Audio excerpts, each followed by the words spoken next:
Perkenalkan, nama saya Devi Cintana, kelas 12 IPA 1, nomor urut 11.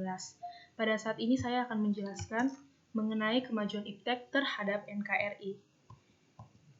Di sini saya akan menjelaskan 4 subtopik, yaitu penjelasan IPTEK, dan yang kedua kemajuan IPTEK, yang ketiga mengenai IPTEK di bidang politik, dan yang keempat mengenai IPTEK di bidang ekonomi. Yang pertama itu saya akan membahas mengenai apa itu IPTEK. IPTEK adalah singkatan dari Ilmu Pengetahuan dan Teknologi, yaitu suatu sumber informasi yang dapat meningkatkan pengetahuan ataupun wawasan seseorang di bidang teknologi. Nah, setelah kita mengetahui apa itu definisi IPTEK, kita sudah bisa mendapatkan gambaran apa itu kemajuan IPTEK.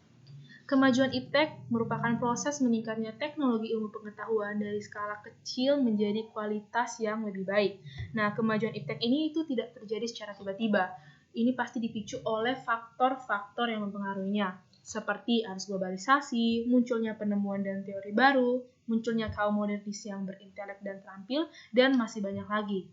Nah, kemajuan IPTEK ini tentu berdampak pada berbagai aspek, seperti aspek politik, ekonomi, sosial budaya, dan lain-lain. Nah, kali ini saya hanya akan membahas pengaruh kemajuan IPTEK di bidang politik dan ekonomi. Untuk pengaruh kemajuan IPTEK di bidang politik, yang pertama pengaruh positifnya yaitu diskusi politik cenderung semakin terbuka. Nah, saat IPTEK belum semaju sekarang, diskusi politik masih tertutup. Nah, jadi dulu tuh aspirasi masyarakat itu masih terbatas. Contohnya bisa kita lihat saat ditetapkannya Soekarno menjadi presiden pertama di Indonesia.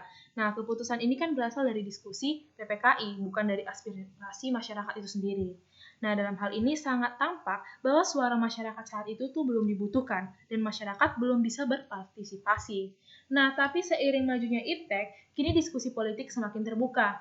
Nah, masyarakat bisa mengikuti alur perkembangan politik Indonesia, bukan hanya mengikuti, tetapi juga bisa memberikan pandangan, juga penilaian terhadap isu-isu politik yang ada.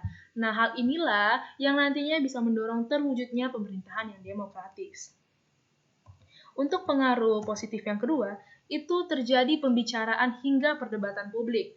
Nah, hal ini sangat menonjolkan dampak positif dari kemajuan IPTEK. Dulu, sebelum ada siaran televisi juga internet, belum ada tuh yang namanya perdebatan yang melibatkan publik. Tapi coba lihat sekarang, dengan majunya IPTEK, segala kebijakan yang dikeluarkan bisa kita tahu, bisa masyarakat tahu melalui koran online misalnya, atau berita-berita yang ada di televisi. Nah, hal inilah yang bisa memicu perdebatan publik yang nantinya perdebatan ini bisa dijadikan perbaikan terhadap kebijakan pemerintah maupun undang-undang.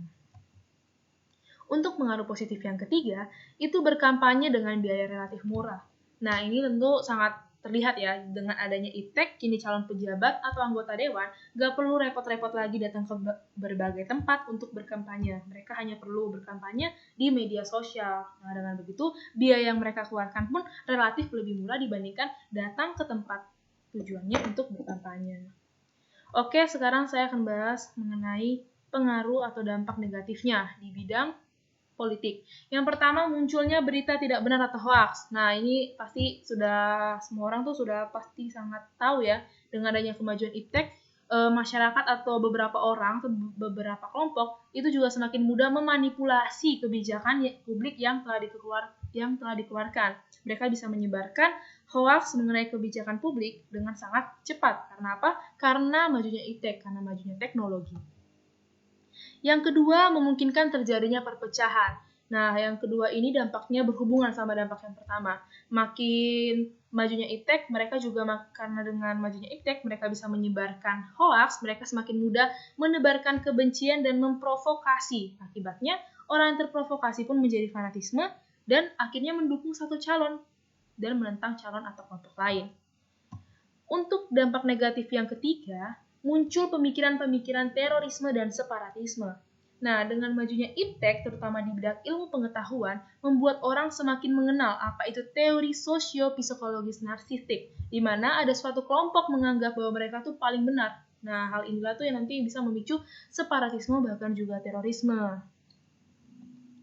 Oke, untuk yang bidang ekonominya, yang pengaruh positif, yang pertama itu keterbukaan informasi mengenai perusahaan dan perekonomian. Nah, dengan adanya kemajuan iptek. Nah, hal ini tuh bisa dijadikan peluang bagi perusahaan di Indonesia. Kenapa? Karena dengan majunya iptek itu mereka bisa memberikan informasi mengenai perusahaan mereka kepada pihak-pihak luar. Nah, dengan begitu itu memungkinkan terjadinya investasi baik berupa modal maupun tenaga ahli. Untuk yang kedua, itu meningkatkan produktivitas. Nah, peningkatan teknologi itu seperti penggunaan robot itu disebabkan karena yaitu kemajuan iptek. Kemajuan iptek ini membuat atau menghadirkan peralatan industri yang semakin canggih, yaitu seperti penggunaan robot dalam pembuatan mobil. Nah, dengan adanya penggunaan robot, ini menjadikan pekerjaan bisa terselesaikan dengan lebih cepat, dan hasil produksinya pun juga semakin berkualitas. Untuk yang ketiga, itu konsumen mudah mencari informasi. Nah, kalau ini kita udah bisa ngerasain sendiri ya. Udah bisa kita rasain sendiri dampaknya secara nyata. Dengan adanya kemajuan iptek, itu kita semakin mudah mendapatkan informasi mengenai produk yang kita ingin beli. Bukan hanya kita dapat informasi, kita juga bisa membandingkan produk yang ingin kita beli itu dari berbagai toko yang berbeda. Oke, jika tadi itu dampak positif, saya akan menjelaskan dampak negatifnya yang di bidang ekonomi. Yang pertama ada kecenderungan sikap konsumerisme. Nah, dengan semakin majunya teknologi, karena kita semakin mudah membeli atau mendapatkan produk yang kita inginkan, itu membuat sikap konsumerisme masyarakat semakin berkembang. Karena apa? Karena kita nggak perlu lagi lelah datang ke tempat penjualan. Masyarakat hanya perlu menggerakkan jari saja hanya untuk membeli barang. Nah, itu membuat banyak masyarakat Indonesia itu lebih banyak mengkonsumsi daripada memproduksi. Oke, yang kedua, meminimkan terbukanya lapangan kerja. Nah, hal ini sangat jelas terlihat karena dari kemajuan teknologi kan menghadirkan banyaknya peralatan-peralatan yang canggih. Jadi banyaknya robot ini sudah mengambil alih pekerjaan manusia, membuat pekerja yang tidak memiliki skill itu kehilangan pekerjaan. Kenapa? Karena banyak robot yang digunakan. Kenapa? Yaitu karena alasan yang pertama itu lebih cepat, dan yang kedua itu hasilnya itu lebih bagus ya, lebih berkualitas dibandingkan manusia yang mengerjakannya. Karena kan kalau misalnya robot itu kesalahannya itu lebih minim kan. Nah, jadi itu kenapa majunya teknologi itu juga bisa meminimkan terbukanya lapangan pekerjaan bagi manusia dan para pekerja. Untuk dampak yang terakhir yaitu semakin instan mendapatkan suatu produk. Nah, ini sangat jelas ya, makin mudah mendapatkan produk yang ditawarkan. Jadi dikhawatirkan membentuk generasi yang tidak menghargai proses. Kenapa? Karena mereka sudah dengan instan dan cepat mendapatkan sesuatu yang mereka inginkan, nggak perlu repot-repot lagi karena udah banyak teknologi canggih berkembang. Oke, sekian dari saya mengenai pengaruh kemajuan teknologi di bidang politik dan ekonomi. Apabila ada kesalahan, mohon dimaafkan. Terima kasih.